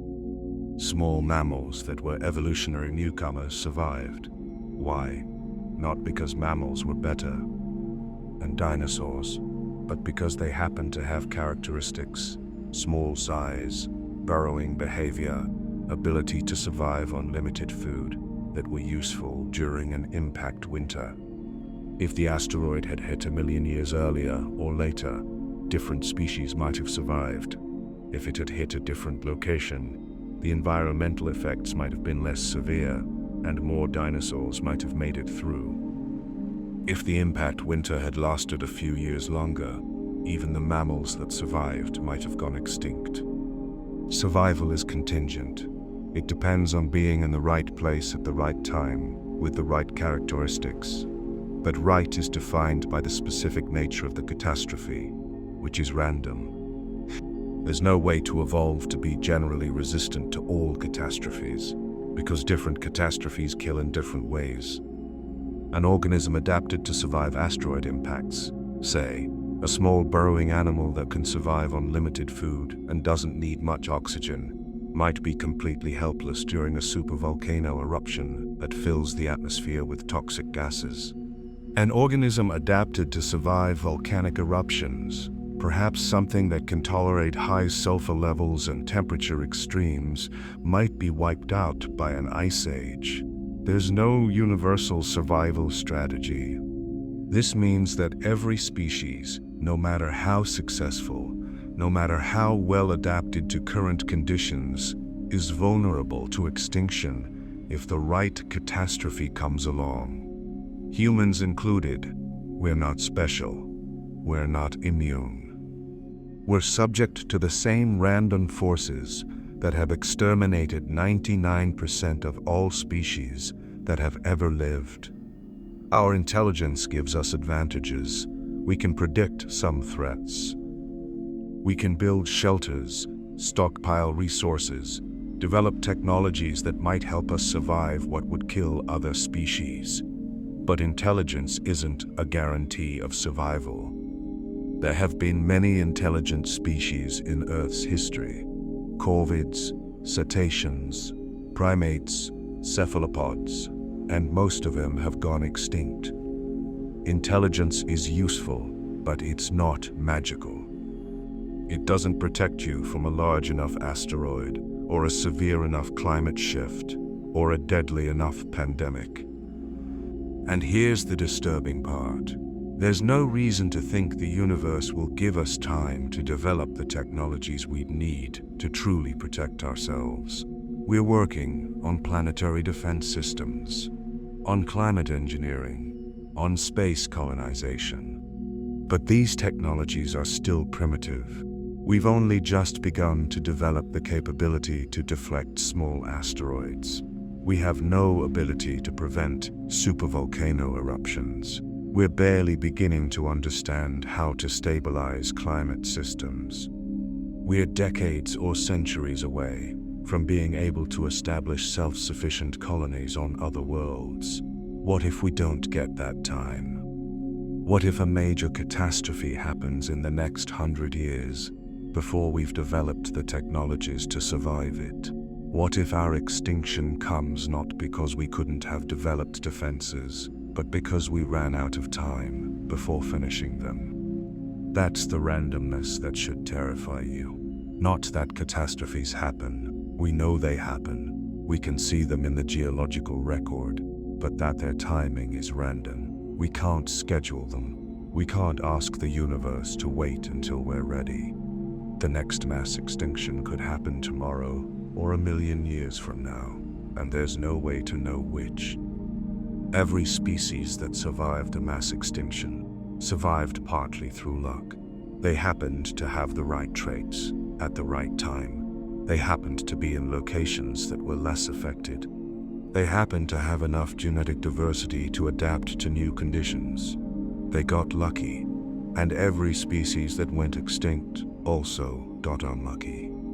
They had the wrong traits or they were in the wrong place, or they couldn't adapt fast enough, or they depended on something that disappeared. They were unlucky. We like to think we're beyond luck, that we can control our fate through intelligence and technology. But we're not there yet. We're still vulnerable. We're still subject to random catastrophes. We're still dependent on luck. And our luck has been extraordinary so far. Humans evolved during a period of relative stability. We've had 300,000 years to develop culture, technology, civilization. And during that time, we haven't experienced a major mass extinction event. No large asteroid impacts, no supervolcano eruptions, no snowball Earth events, no gamma-ray bursts, just minor climate fluctuations and regional disasters, serious for the people involved, but nothing that threatened our species as a whole. That luck won't last forever. It can't. The mechanisms that create catastrophes are still operating. Sooner or later, something will happen. And when it does, we'll find out if we're lucky enough to survive. Maybe we will be. Maybe we'll have enough warning to prepare. Maybe the catastrophe will be one we can mitigate with technology. Maybe we'll adapt and persist, adding another chapter to the story of species that survived near extinction. Or maybe we won't be lucky. Maybe the catastrophe will be too sudden, too severe, too far beyond our ability to respond.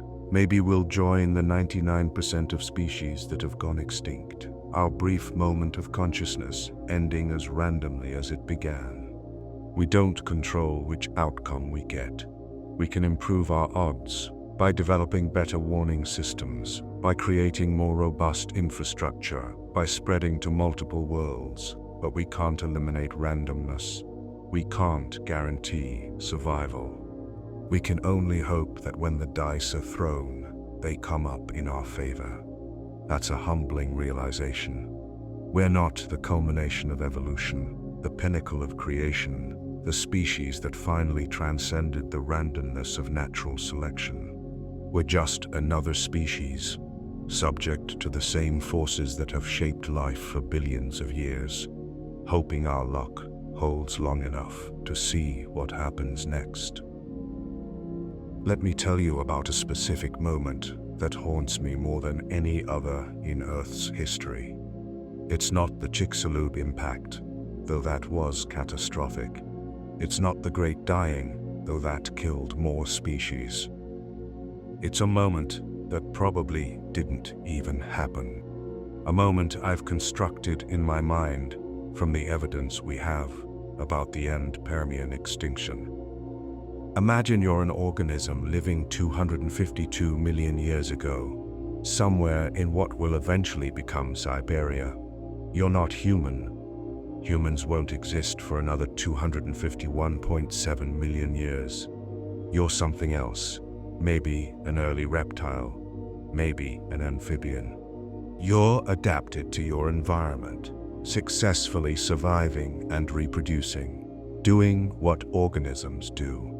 And then one day, the ground starts shaking.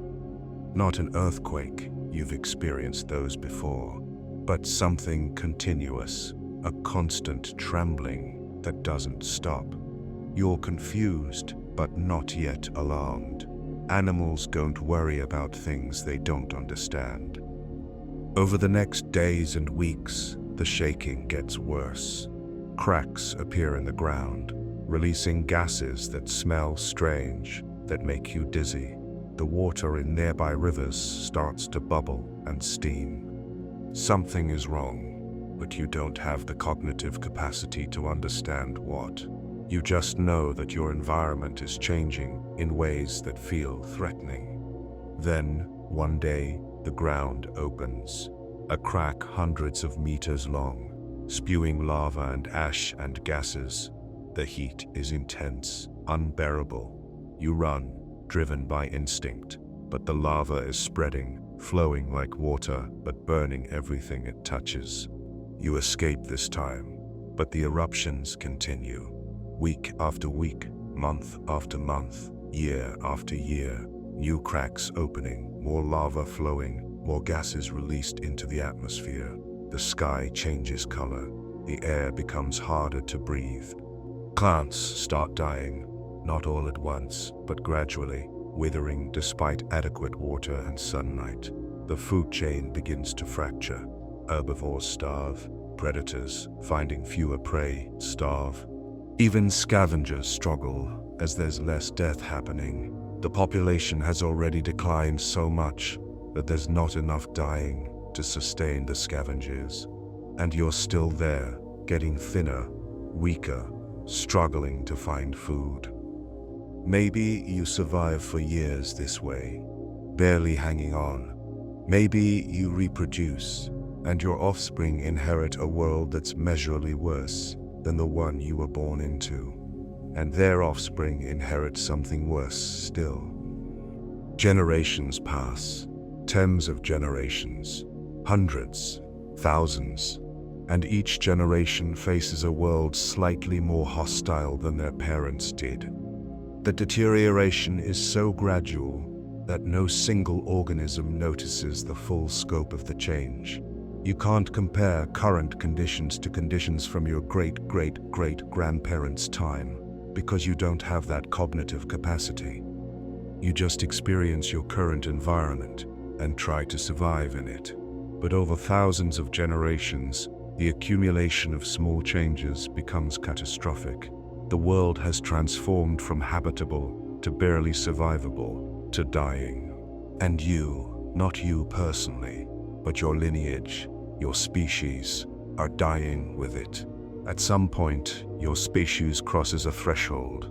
Maybe it's when the population drops below the level needed for genetic diversity.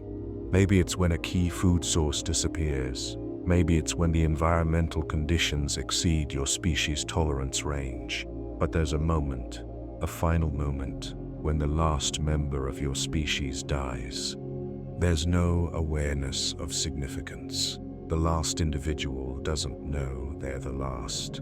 They just die. Maybe of starvation, maybe of disease, maybe of old age in a world that can no longer support their kind.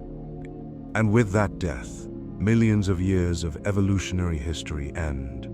All the adaptations your ancestors developed, all the genetic innovations, all the successful survival strategies that worked in the old world but don't work in the new, gone.